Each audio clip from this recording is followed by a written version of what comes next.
십계명이 부족해서 추가적인 율법을 주신 것이 아닙니다. 부족한 것은 예, 목적이 부족한 것이지 하나님은 완전한 십계명을 주셨어요. 네, 부가적인 율례는 죄의 결과로 말미암아 추가된 것입니다. 십계명이 부족해서 부가적인 율법이 주어진 것이 아닙니다. 오케이. 부가적인 것은 우리를 위해서 십계명의 그 정신과 원칙을 더 잘 이해하고 적용할 수 있도록 하나님께서 배려하신 것입니다. 교육하는 하나님의 인자하신 방법으로 생각하시면 됩니다. 네, 이 출애굽기에서 신나는 공부들을 많이 하셨는데 제 구간은 조금 색다릅니다. 쉬운 듯 하면서도 어려운 과가 되겠습니다. 율법의 실천이라는 이 제목을 우리가 공부를 하면서 더 잘 이해할 수 있게 되기를 바랍니다. 그러면 제가 한번 첫 번째 질문을 여러분들에게 한번 던져보겠습니다. 지금 현재 우리가 살고 있는 이 세상에 아무도 만족하시는 분이 없지요. 만족하지 않을 것입니다. 어떤 나라에서 살고 싶으십니까? 어떤 나라에 살고 싶은가요? 우리가 지금 천국에서 살면 가장 좋겠지요. 이 세상은 천국이 아닙니다. 죽음도 없고 슬픔도 없고 고통도 없고 아픔이 없는 땅에서 살고 싶지 않습니까? 아멘. 예수 그리스도를 개인의 구주로 영접한 그 이유가 우리가 말은 하지 않아도 우리 몸이 그렇게 이해하고 있습니다. 그리고 여자분들은 화장품이 필요 없는 땅에서 살고 싶지 않습니까? 늙지 아멘. 않는 땅. 그렇죠? 또 이 세상의 흔한 질병, 뿌리를 물고 일어나는 그 많은 재난들, 전쟁의 소식들, 이런 일들이 없는 땅에서 우리가 다 살고 싶어 합니다. 그러나 현실은 그렇지가 못하죠. 요즘 뉴스에 홈레스 피플 때문에 또 골치가 아픈가 봅니다. 또 이렇게 선교지에 나가 보면은 이 고아들이 얼마나 많은지 모릅니다. 오늘날 같은 이 세상에 과거에 있었던 그런 노예들이 또 얼마나 많은지 모릅니다. 한마디로 이야기해서 죄가 없는 땅에서 살고 싶지요. 그래서 우리는 하나님의 약속을 믿고 우리가 이렇게 안식일을 지키는 백성이 되었습니다. 이 모든 불행의 결과는 율법을 범한 결과입니다. 그렇기 때문에 우리는 이 율법을 실천해야 되겠지요. 답은 그것밖에 없습니다. 율법을 실천하는 길밖에는 다른 방법이 없습니다. 두 번째 질문은 그러면 어떻게 하면 가능할까요? 우리가 살고 싶은 그 땅에서 우리가 어떻게 하면 가능할까요? 제목이 우리에게 이야기해 줍니다. 제목이 뭡니까? 율법의 실천이라는 간단한 제목이지만 여기에는 엄청난 어마. 무게가 있는 제목입니다. 하나님께서 이스라엘 백성들을 열방들과 구별하셨습니다. 어떻게 구별하셨습니까? 이 구별했다는 이 얘기는 다르다는 얘기죠. 어떤 점에서 열방들과 다릅니까? 그것은 이 세상의 열왕들은 다 인간 왕을 세웠습니다. 그러나 이스라엘은 인간 왕이 아니라 유일하신 창조주 하나님이 그들의 왕이십니다. 그리고 또 어떻게 하나님께서 이 백성들을 구별하셨습니까? 바로 제목처럼 하나님의 율법을 가진 나라는 이스라엘 백성밖에 없습니다. 이 세상의 나라들은 많지만 어느 나라가 하나님의 율법을 가지고 있는 나라가 어디 있습니까? 없습니다. 그런데 하나님께서 이 율법을 전수하고 보관하고 지키도록 하나님께서 한 백성을 인도하셨습니다. 바로 그 백성이 제7일 안식일 예수 재림 교회입니다. 저는 우리 교회의 명칭을 오랫동안에 제가 피상적으로 이해를 하고 있었습니다. 그런데 금년에 제가 조금 더 깊이 제가 깨닫게 된 것은 교회 명칭에 있는 제7일 안식일은 십계명의 넷째 계명을 의미하지 않습니다. 그게 무슨 말이고 하면 안식일 계명은 하나님의 영원한 언약을 대표하는 계명입니다. 다시 말해서 십계명 전체를 지키는 백성을 의미하는 것입니다. 그런데 제7일 안식일이라고 이야기한 것은 그것이 우리가 이 세상에 전해야 할 영원한 복음이기 때문에 그런 것입니다. 사탄이 하나님의 율법을 집중적으로 공격한 것이고 또 마지막 선악의 대쟁투에 있어서 대쟁점이 바로 안식일과 일요일이 될 것이기 때문에 하나님께서 그 이름으로 누가 내 백성인지를 나타내 주신 것입니다. 그래서 제7일 안식일 예수재림 교회는 하나님께서 이스라엘 백성들을 구별하신 것처럼 그 이름으로 특별히 구별하셨습니다. 그렇기 때문에 여러분, 우리가 이런 이야기를 하면 자화자찬하는 것 같지만 이것은 영원한 진리이기 때문에 우리가 자신 있게 이야기할 수 있습니다. 구가 이제 본론에 들어가기 전에 먼저 실천해야 할 그 율법이 무엇인지 이야기를 좀 짚고 넘어가겠습니다. 여기서 이야기하는 그 율법의 실천은 이게 영구 범위에서 출애굽기 21장에서 23장까지 나오는 이 내용들은 모세가 받아서 법궤 옆에 두었던 율례를 의미합니다. 여기에 있는 용어로는 언약 법전을 의미하는 것입니다. 십계명이 아니에요. 율법을 넓은 의미에서 모든 하나님의 말씀입니다. 율법을 크게 세 가지로 분류할 수 있습니다. 이번 과정에 보니까 월요일 소지에 영감의 교훈에 보니까 그 세 가지가 나와 있습니다. 한번 영감의 교훈 월요일 맞죠? 월요일 소지 여기 보면 그 중간쯤에 모든 계명과 율례와 법도 그다음 희생 제물을 드리는 일에 관한 여러 가지 규칙들 이 세 가지입니다. 그러니까 이것을 여러분이 이해하기 쉽도록 정리하면 모든 계명 이 십계명을 10가지 말씀을 의미합니다. 십계명은 모든 법의 기초고 하늘과 땅에 있는 하나님의 정부의 기초가 되고 또 영원한 도덕적 율법입니다. 그리고 이번 국가에 우리가 중점으로 연구하게 될 언약 법전, 소위 율례는 십계명을 기초로 해서 주어진 추가적인 법들입니다. 그 다음에 이 세 번째는 희생 제물을 드리는 일에 관한 의문의 율법입니다. 그 제사 제도를 의미합니다. 이것은 구원사에 나타난 중요한 사건들을 되새기기 위해서 하나님께서 7절기로 나타내 주셨습니다. 월요일 소재에 약간 비치고 있습니다. 이 세 가지 율법을 우리가 구분할 줄 알 때에 율법에 대한 논쟁은 끝나는 것입니다. 오늘날 이 율법에 대한 논쟁이 계속해서 있는 것은 글로 쓰면은 다 똑같은 율법이에요. 그런데 그 문맥을 통해서 어떤 이 세 가지 종류의 율법 가운데 어떤 율법에 대해서 이야기하는지를 우리가 구별할 줄 알아야 되는 것입니다. 그걸 구분할 줄 모르면 서로 동문서답을 하게 되는 것입니다. 지금 현재 이 개신교회가 의문의 선 정서를 가지고 십계명으로 막 이렇게 매도를 하고 있지요. 그런 시기입니다. 사도 바울 시대에 율법에 대한 논쟁이 많았는데 이 모든 율법은 십계명이 아닙니다. 그런데 그 편지서에 나오는 이러한 성경절들을 가지고 십계명에 잘못 적용을 시켜서 쓸데없는 논쟁에 빠지게 되는 것입니다. 그래서 오늘은 언약법전에 대해서 우리가 좀 말씀을 나누도록 하겠습니다.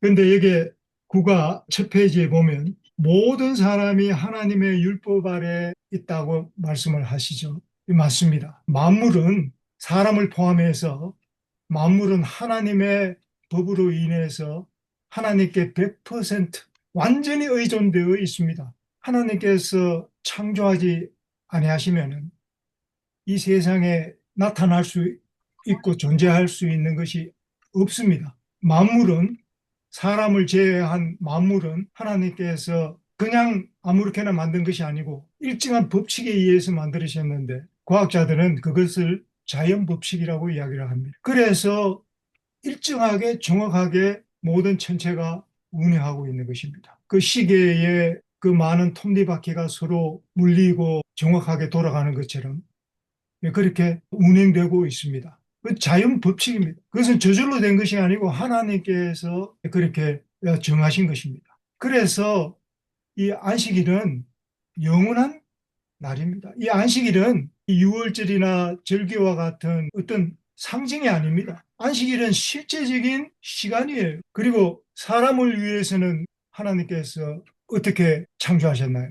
사람은 육적으로는 여전히 자연 법칙에 적용됩니다. 여러분이 눈을 깜빡깜빡거리고 숨 쉬는데 여러분이 생각하고 숨을 쉽니까?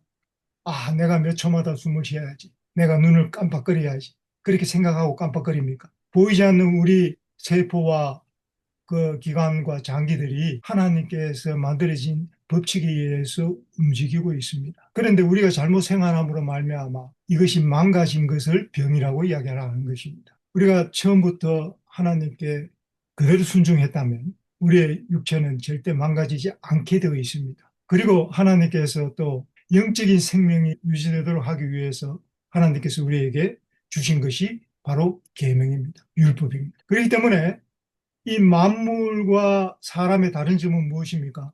사람은 하나님의 말씀에 순종해야 돼요. 왜냐하면 오직 사람만 하나님의 형상으로 지음을 받았기 때문입니다. 하나님의 형상으로 지음을 받았기 때문에 이 마귀가 하나님처럼 행세하려고 하는 것입니다.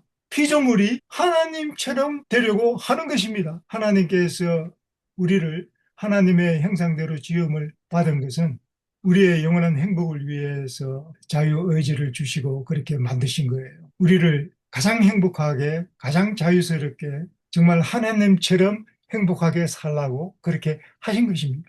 그렇기 때문에 이 율법, 이 계명이 중요합니까? 이 계명이 없다면 우리의 존재가 없어지는 것입니다. 이 자연계가 없어져요. 자연계가 없어집니다. 이 율법이 없다면 여러분의 심장이 뛰지 않습니다. 그런데 이 율법을 사람이 폐지합니까? 말도 안 되는 소리죠. 그것도 하나님의 계명을. 그래서 말도 안 되는 세상에 우리가 살고 있는 것입니다. 말도 안 되는 세상에 우리가 살고 있는 거예요. 그래서 하나님께서는 우리에게 논쟁을 피하라고 이야기하시는 것입니다. 하나님께서 우리에게 주신 사명은 진리를 말하라고 주신 사명입니다. 법을 두 가지로 나누면 창조의 법과 그 다음에 사람이 범죄하여 타락하게 되었을 때 하나님께서 구원의 법을 만드신 거예요. 그런데 이 구원의 법은 창세전에 예정하신 법입니다. 소위 말해서 구속의 경륜을 가리키는 것입니다. 하나님께서 이 율법을 만드신 것은, 세우신 것은 이거 신비예요. 창조도 신비고 구원도 신비고 율법도 신비입니다, 여러분. 이 신비한 하나님의 율법을 가지고 사람이 쪼물락쪼물락 하는 것은 웃기는 이야기예요, 여러분.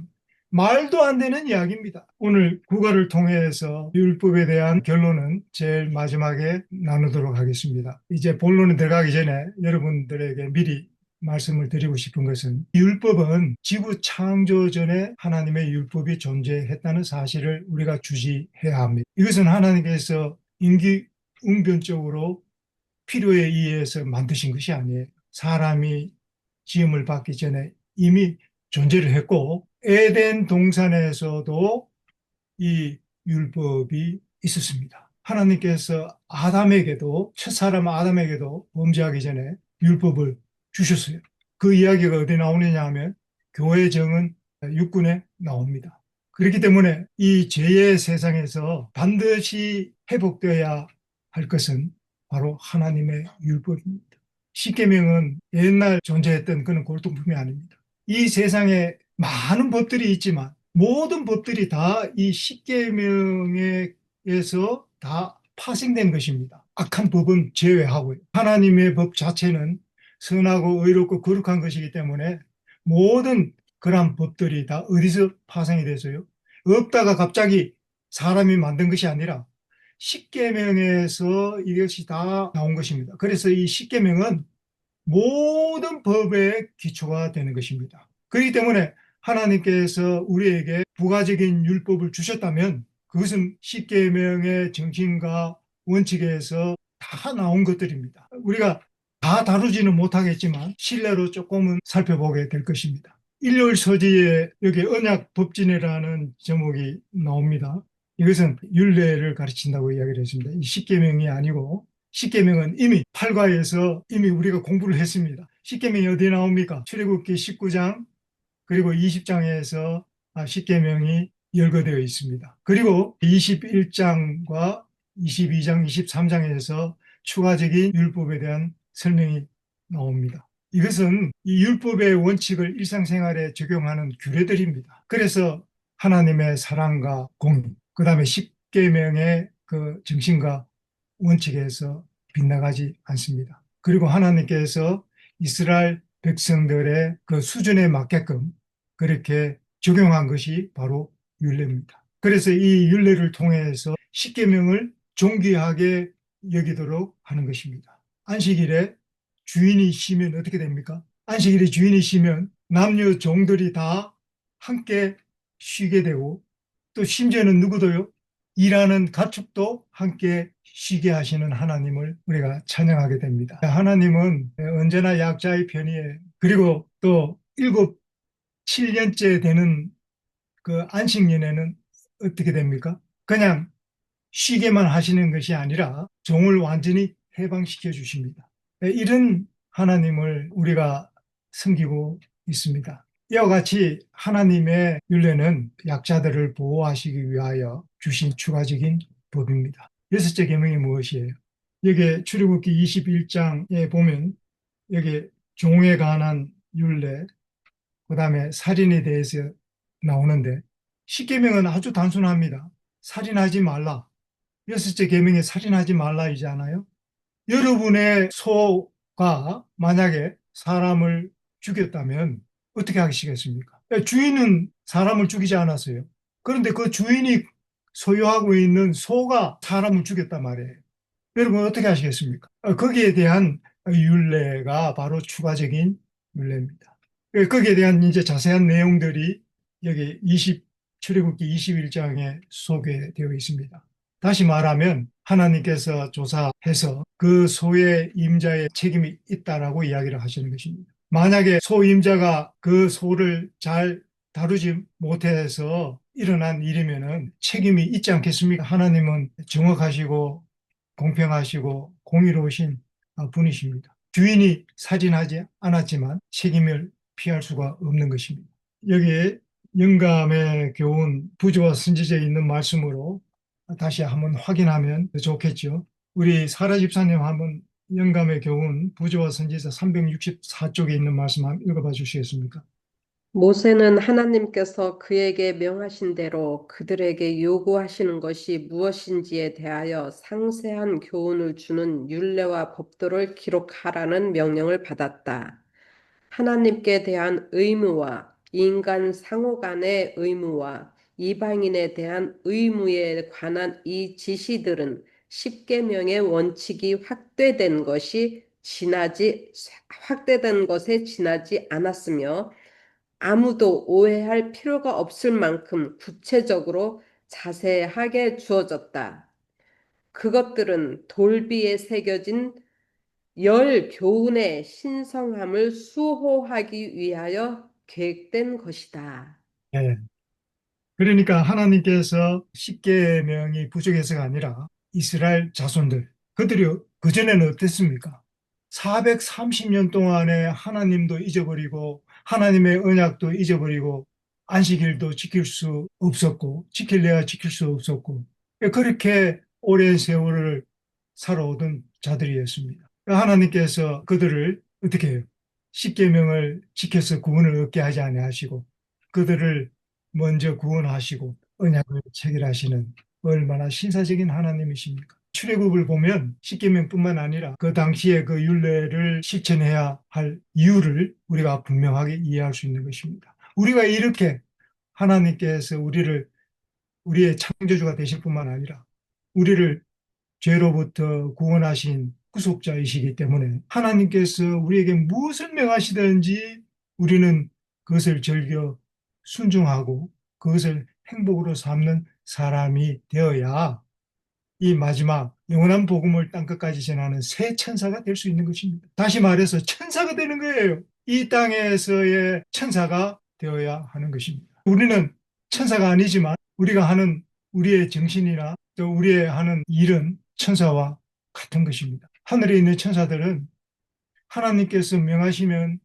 즉시 그것을 즐겨 순종하기 위하여 기다리는 자들이 바로 천사입니다. 그것이 천사들의 행복입니다. 그렇게 하나님을 섬기고 받드는 일이 그들의 행복입니다. 오늘날 이 지성에 있는 하나님의 백성들이 그렇게만 된다면 얼마나 좋겠습니까?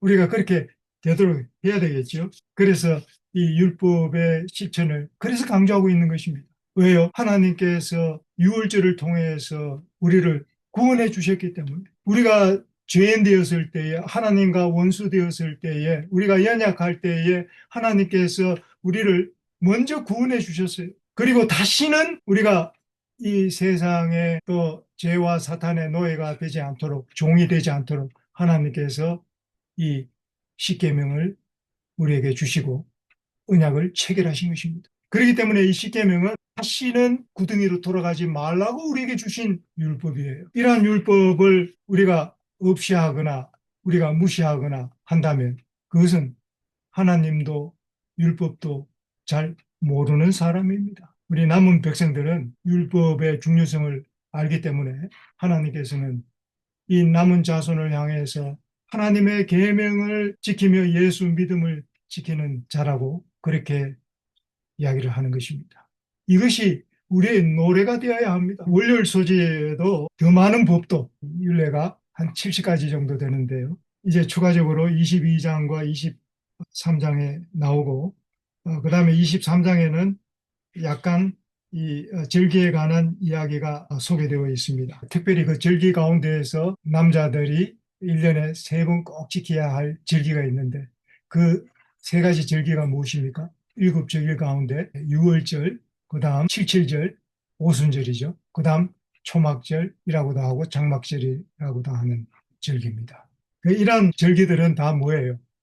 예수 그리스도를 통해서 우리를 어떻게 구원하시는지 그 구원의 과정을 우리에게 그림으로 보여주는 것입니다. 예수 그리스도의 구원 사역을 나타내는 것입니다. 그렇기 때문에 예수 그리스도를 통해서 이러한 모든 구원 사역을 구약 시대 때는 예수 그리스도가 오시기 전에는 성서를 통해서 설명할 필요가 있었습니다. 그러나 그분께서 친히 오셔서 희생 제물에 피로 하지 아니하고 아들의 피로 자기 자신의 피로 이 모든 것들을 단번에 다 이루어 주셨습니다. 그렇기 때문에 다시는 희생 제물의 제사를 드릴 필요가 없었던 것입니다. 화요일 소재로 넘어갑니다. 하나님의 원래 계획. 하나님은 약속의 땅을 정복하기 위해서 어떤 방법을 사용하셨습니까? 모든 해답은 창세기 1장, 2장, 3장에 다 있습니다. 이 화요일 소지의 질문이 약속의 땅을 정복하기 위해서 어떤 방법을 사용하셨나라는 이 질문을 이 창세기로 한번 대답해 보겠습니다. 창세기 1장 28절을 한번 읽어봐 주시기 바랍니다. 창세기 1장 28절. 하나님이 그들에게 복을 주시며 그들에게 이르시되 생육하고 번성하여 땅에 충만하라. 땅을 정복하라. 바다의 고기와 공중의 새와 땅에 움직이는 모든 생물을 다스리라 하시니라. 여기에 주목해야 할 단어는 땅을 정복하라입니다. 창세기 1장에서 여섯째 날에 아담과 하와 남자와 여자를 창조하시고 땅을 정복하라니 여러분 잘 이해가 됩니까? 성경 통독을 하면서 아무도 묻는 사람이 없더라고요 보니까 저는 이 말씀을 많이 묵상했습니다. 땅을 정복하라. 뭘 정복하라는 거예요? 죄도 없는데 그렇죠? 그런데 하나님께서 이 아담에게 땅을 주셨습니까? 땅을 주셨어요. 그런데 이 땅을 해야 모든 생물을 다스릴 수가 있습니다. 그래서 땅을 정복하는 일과 모든 생물을 다스리는 일은 이게 다 연계되어 있습니다. 그런데 범죄하고 난 이후에 아담이 땅을 정복하지 못했다는 한 평밖에 되지 않는 그 땅을 정복하지 못했다는 사실을 우리가 알게 됩니다. 그 한 평 되는 그 땅이 뭐예요? 선악을 알게 하는 그 나무가 심겨져 있는 바로 그 땅입니다. 그 땅을 정복하지 못한 거예요. 하나님께서는 그 땅을 정복할 수 있도록 명령하셨습니다. 명령이에요. 선택권이 아닙니다. 해도 되고 안 해도 되고가 아니고 명령입니다. 반드시 해야 됩니다. 정령해야 됩니다. 그것이 바로 창세기 2장 17절입니다, 여러분. 여러분, 우리가 이 가정부를 하면서 터득해야 할 것은 율법의 조문이 아니라, 부가적인 율법의 조문이 아니라 율법의 정신과 원칙입니다. 여기서 우리가 하나님의 뜻을 배워야 돼요. 하나님이 우리를 향하신 하나님의 뜻이 무엇인가를 우리가 배워야 하는 것입니다. 그거 배우지 못하면 다 헛것이에요. 하나님께서 땅을 정복하라 하시고 선악을 알게 하는 나무의 실과를 먹지 말라. 먹는 날에는 정령 죽으리라. 다시 말해서 정복당하리라고 말씀하시는 것입니다.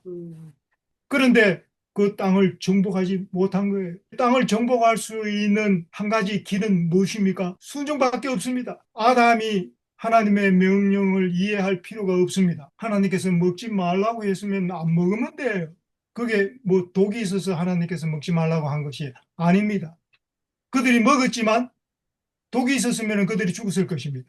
그러나 독이 없기 때문에 그들은 죽지 않았는 것입니다. 그들이 정령 죽게 된 것은 선악을 알게 하는 나무의 그 실과를 먹었기 때문이 아니라 하나님의 말씀에 불순종했기 때문에 그들은 죽게 된 것입니다. 그래서 우리가 마음을 다하고 목숨을 다하고 뜻을 다해서 우리가 지켜야 할 율법인 것입니다. 하나님께서 우리에게 무슨 명하셨던지.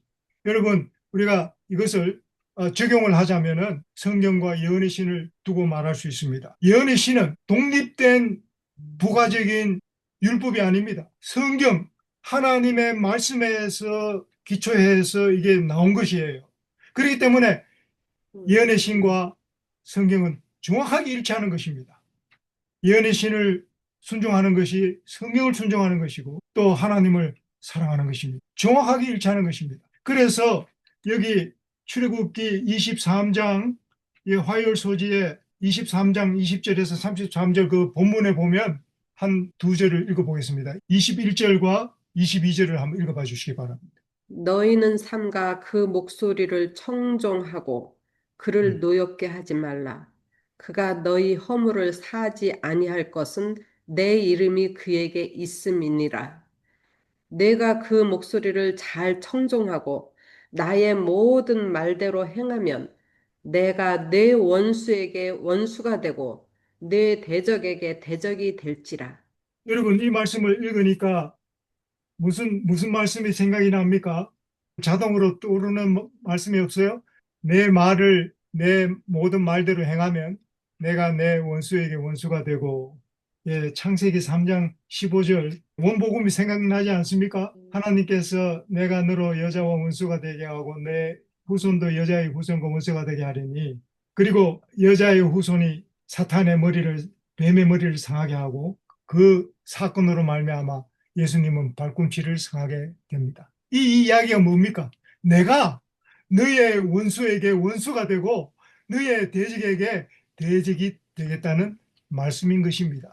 그런데 우리가 해야 할 일은 무엇입니까? 하나님의 목소리를 들어야 하는 것입니다. 그래서 이 세마 기도문이 유명한 것입니다. 세마 기도문이 뭐예요? 신명기 6장 4절 5절 그 이하 아닙니까? 이스라엘아 들으라. 그러나 이 히브리 원문에는 들으라가 먼저 나옵니다. 이 우리 한글 성경에는 이스라엘아 하고 먼저 나오지만 원문은 들으라가 먼저 나옵니다. 순종이 제사보다 낫습니다, 여러분. 그래서 우리가 하나님의 말씀을 듣는 것이 진정한 참된 예배입니다. 하나님 말씀을 들어야 돼요. 하나님 말씀을 듣지 않으면서 예배 드리는 사람들이 얼마나 많습니까? 오늘날에 그 많은 기독 교회들이 하나님의 말씀을 듣지 않으면서 얼마나 우아하고 장엄하고 잘 준비된 예배를 드리고 있습니까? 그렇기 때문에 우리가 상가 그 목소리를 우리가 들을 줄 알아야 합니다. 그리고 여기에 또 출애굽기 14장 13절 14절이 소개되어 있는데요. 이것은 무슨 사건입니까? 출애굽할 때 애굽 홍해 바다를 건널 때에 하나님께서 모세를 통해서 하신 말씀이죠. 모세가 백성에게 뭐라고 이야기했습니까? 한번 읽어봐 주시기 바랍니다. 우리가 같이 읽어야 됩니다. 출애굽기 14장 13절 14절. 모세가 백성에게 이르되 너희는 두려워 말고 가만히 서서 여호와께서 오늘날 너희를 위하여 행하시는 구원을 보라. 너희가 오늘 본 애굽 사람을 또 다시는 영원히 보지 못하리라. 여호와께서 너희를 위하여 싸우시리니 너희는 가만히 있을지니라. 자, 여기서 가만히 서 있으라. 가만히 있을지어다. 라고 두 번이나 반복을 했습니다. 가만히 있으라가 무슨 말이에요? 우리가 이 전쟁에 있어서는 할 일이 없습니다. 소위 말해서 원수와 싸울 일이 없어요. 하나님과 우리와의 관계는 하나님께서는 명령자고 우리는 듣고 순종하는 자예요. 듣는 자가 되어야 하는 것입니다. 그것이 가만히 서 있으라는 뜻입니다. 그냥 가만히 서 있으라는 뜻은 그냥 아무것도 하지 말고 그냥 가만히 앉아 있으라는, 서 있든지 앉아 있든지 가만히 있으라는 것이 아니고 하나님의 명령에 순종만 하면 전쟁은 누가 하겠다고? 하나님께서 내가 하겠다는 것입니다.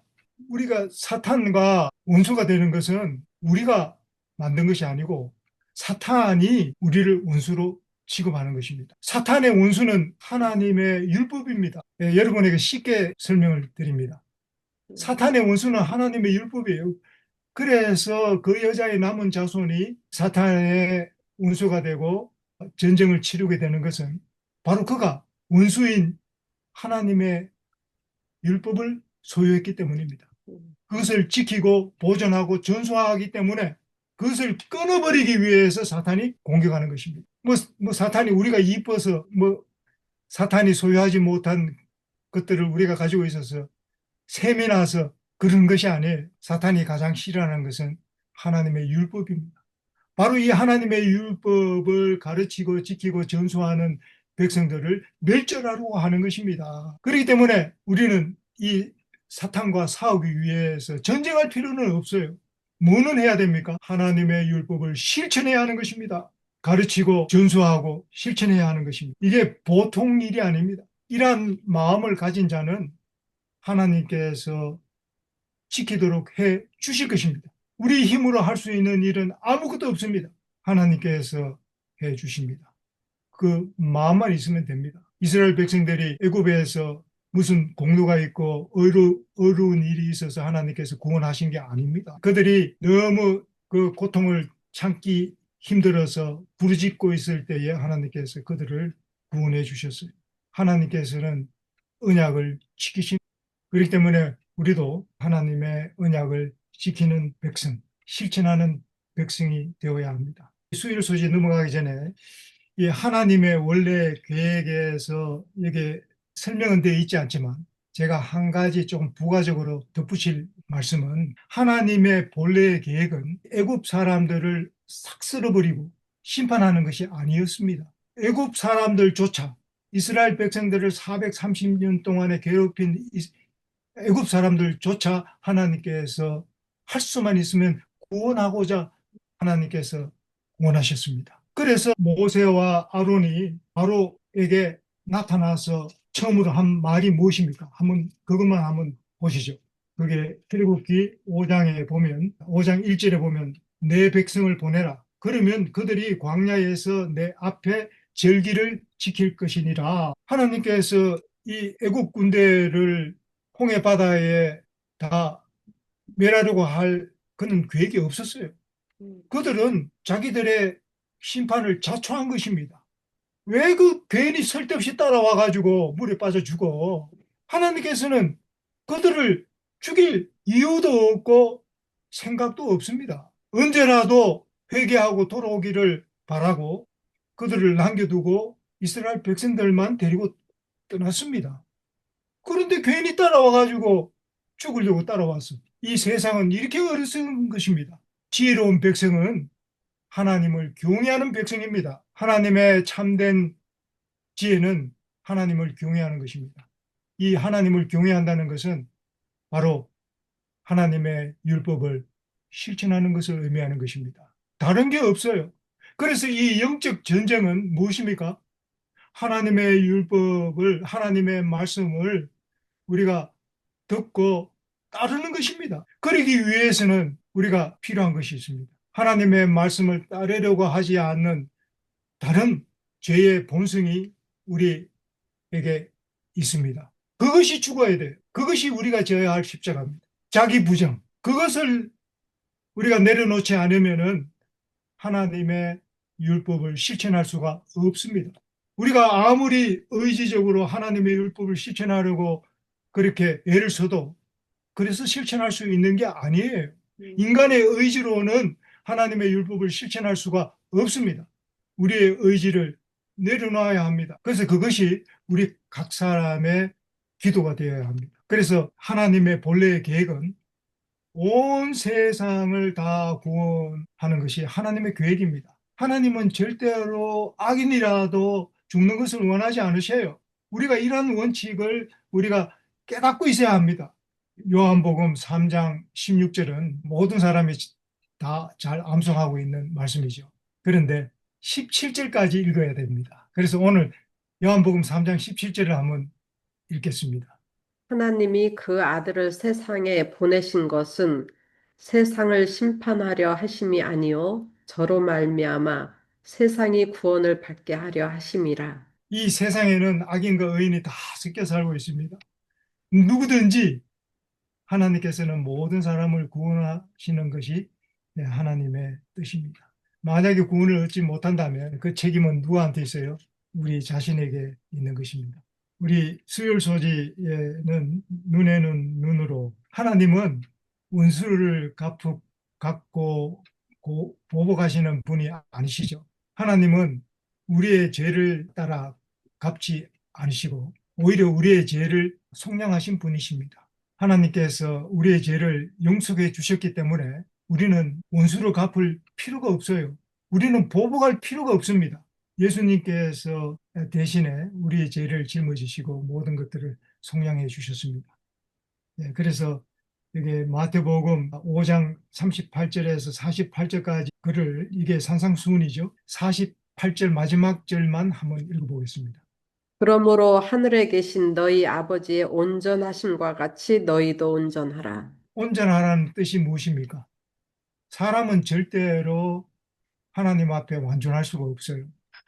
그런데 우리가 할 수 있는 일이 딱 한 가지 있습니다. 우리가 아무것도 우리가 하나님을 받들 수 없지만 우리가 할 수 있는 꼭 한 가지는 하나님께 완전히 굴복하는 일입니다. 우리는 아무것도 할 수 없고 믿으려고 해도 믿을 수도 없고 행하려고 해도 행할 수도 없고 아무것도 할 수 없음을 우리가 인정하고 온전히 우리 자신을 하나님께 맡기는 굴복입니다. 그것만 있으면 나머지는 하나님께서 다 알아서 하시겠다는 것이 바로 구원의 언약입니다. 그게 구원의 언약이에요. 그런데 자꾸 우리가 뭔가 하려고 하니까 일이 안 되는 거예요. 그래서 우리가 배워야 할 것은 이 세 천사의 기별의 핵심 기별이 무엇입니까? 영원한 복음의 핵심 기별이 무엇이에요? 그것이 믿음으로 말미암는 의입니다. 여러분 이거 잊어버리면 안 됩니다. 하나님 믿기만 하면 구원을 얻는 기독교가 주장하는 그는 믿음이 아니고 하나님이 말씀하시면 우리 자신을 내려놓고 그것을 전적으로 순종하는 것이 굴복입니다. 다시 말해서 하나님을 완전히 신뢰하고 하나님을 최대로 최고로 사랑할 때에 일어나는 현상입니다. 그래서 이것이 우리의 기도가 되지 않겠습니까? 이러한 표준은 높이 세워도 괜찮습니다. 그래서 완전한 굴복이 우리에게 필요되는 것입니다. 그렇게 되면 하나님께서 모든 것들을 완전하게 해 주실 것입니다. 아무것도 염려할 필요가 없습니다. 오늘 이 제목 율법의 실천 연애신을 통해서 결론을 좀 내려보겠습니다. 교회에 보내는 권면 306페이지에 있는데 읽어보겠습니다. 들었던 말씀을 정리하면서 잘 소화되리라 생각이 듭니다. 우리의 소원과 취미는 하나님의 뜻 안에서 소멸되어야 할 것이다. 믿음을 시험하는 경험들은 우리에게 유익이 된다. 이러한 경험으로 말미암아 우리의 믿음이 과연 참되고 진실하며 그리고 하나님의 말씀에만 의존하여 있는가 또는 환경에 따라서 변화는 확실하지 못한 것인가를 밝히 나타낸다. 믿음은 실천으로 말미암아 강하여진다.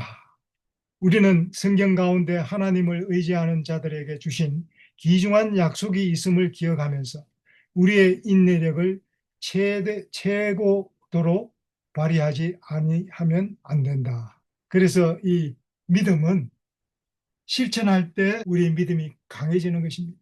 그래서 우리는 하나님은 조금도 실수가 없고 완전하시기 때문에 우리가 사람의 말처럼 이걸 내가 해야 되나 말아야 되나 이렇게 의심하고 망설이면 안 돼요. 아담과 하와가 그래서 넘어진 것입니다. 아, 이거 먹어야 되나 말아야 되나 먹어도 괜찮을 것 같은데 그러다가 먹은 거예요.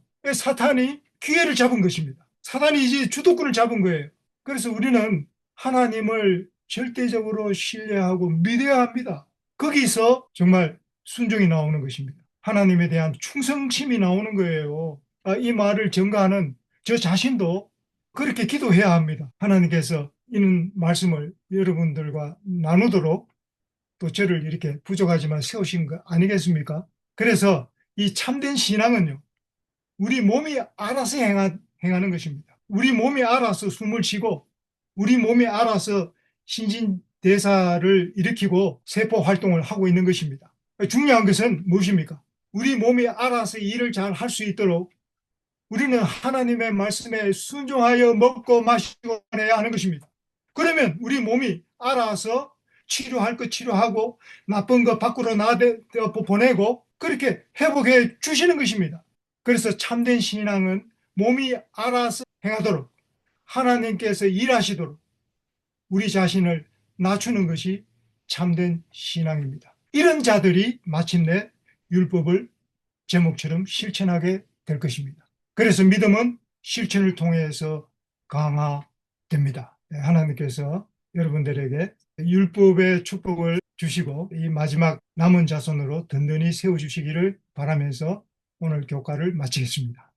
우리는 원수의 땅에 살고 있기 때문에 그의 교묘하고 기만적인 계략으로 인해 실제 생활에서 상처를 받는 것은 피할 수 없는 일이다.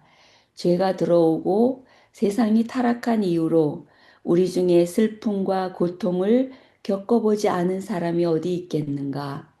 불행히도 그것은 이 세상 삶에서 떼어낼 수 없는 일이다. 그러나 하나님은 대처할 수 있는 힘을 주신다. 귀하신 구주께서는 우리에게 도움이 필요한 바로 그때에 도와주실 것이다. 하늘로 가는 길은 그분의 발자국으로 거룩해진다. 우리의 발을 상하게 하는 모든 가시는 이미 그분의 발을 상하게 했다. 우리가 지게 된 모든 십자가는 우리보다 그분께서 먼저 지신 것이다. 주님께서는 마음의 평안을 주시고자 투쟁을 허락하신다. 환난의 때는 하나님의 백성에게 있어서 무서운 시련이다.